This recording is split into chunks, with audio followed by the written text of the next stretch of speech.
Pada saat ini, Yu Seribu Qiyu juga mengangguk kesakitan. Mengapa dia berjanji untuk membiarkan Li Yuanba dan Mu Yanzhen pergi ke makam Ling Tian? Kedua orang ini sangat sensitif. Murid Tanah Suci Tai Hao yang menjaga makam Ling Tian tidak berdaya ketika dia mengetahui keputusan Tanah Suci.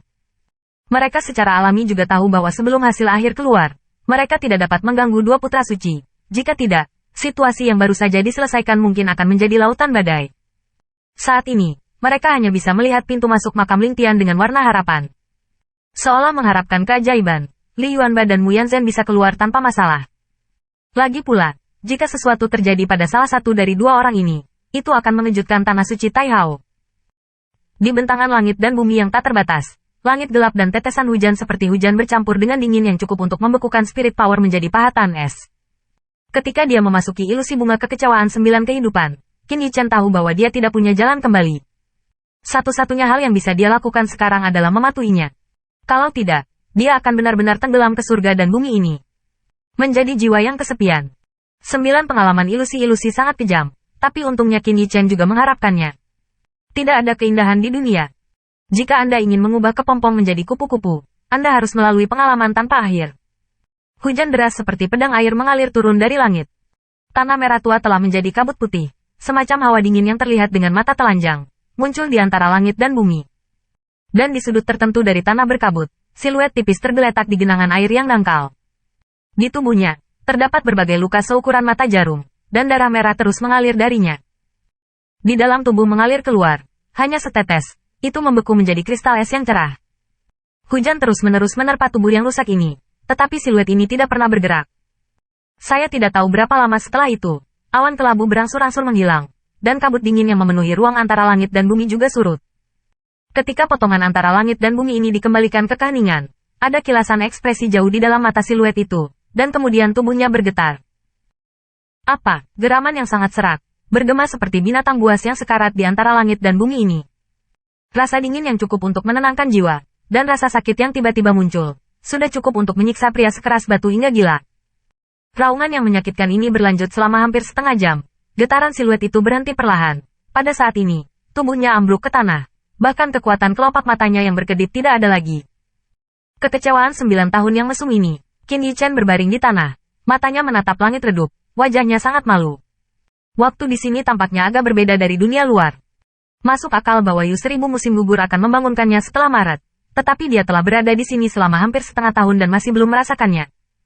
Di dunia kekuatan roh ini, dia menghabiskan setiap hari dalam rasa sakit yang tak ada habisnya. Dan setiap pengalaman, dia sangat merasakan rasa kematian. Bahkan dengan pikirannya yang teguh, dia hampir tersesat dalam rasa sakit jiwa yang dalam ini beberapa kali. Selain itu, Qin Yichen menemukan bahwa berbagai penggilingan di sini tampaknya lebih buruk dari sebelumnya. Perasaan krisis inilah yang memaksa tubuh Qin Yichen menjadi lebih kuat setelah setiap rasa sakit yang mengerikan. Jika tidak menjadi lebih kuat dengan gerindra terus-menerus ini, saya khawatir dia tidak akan mampu menahannya, dan itu akan berakhir dengan kegagalan. Tubuh ini bukanlah tubuh fisiknya, tetapi tubuh kekuatan rohnya, yaitu tubuh kekuatan rohnya secara bertahap menjadi lebih kuat. Kemajuan ini sangat lambat, tetapi jelas ada.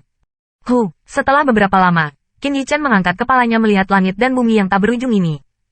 Iman di matanya tidak luntur karena penajaman semacam ini. Dia sangat percaya bahwa suatu hari dia bisa menghadapi tanpa rasa takut. Untuk penggilingan ini, di dunia fantasi spirit power, konsep waktu cukup kabur, dan perjalanan waktu di sini tampaknya sangat berbeda dengan dunia luar. Sebelum itu, Qin Yichen dapat menghitung waktu di dalam hatinya sedikit, tetapi karena rasa sakit yang diderita tubuh setiap hari semakin parah, dia tidak dapat lagi menemukan jejak pikirannya, dan hanya bisa menahan rasa sakit dari jiwa dengan segenap kekuatannya. Dan ancaman pembunuhan. Waktu berlalu dengan lambat, sekeras neraka, tetapi tidak pernah berhenti. Hari demi hari, itu terus berlanjut. 1 tahun, 2 tahun, 3 tahun. Di dunia pantom kekuatan roh yang seperti neraka, tubuh kurus itu berada di bawah ancaman kematian berulang kali, menjadi sedikit lebih kuat. Dia menahan rasa sakit yang tidak bisa dibayangkan orang biasa, seperti ulat sutra dalam kepompong. Dia telah mengumpulkan pengetahuan dan menyampaikannya perlahan, menunggu 1 hari untuk memecahkan kepompong menjadi kupu-kupu. Itu masih langit redup, tertutup awan gelap. Jalur petir seperti naga petir, mengamuk di awan gelap. Dari waktu ke waktu, jalur petir selebar beberapa kaki, seperti naga yang marah.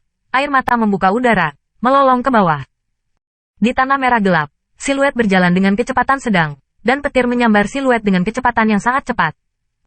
Namun, Siluet ini tidak hangus seperti sebelumnya. Bahkan tubuhnya tidak gemetar. Dan kecepatan di bawah kakinya tetap stabil dan tidak terpengaruh. Bang! Bang!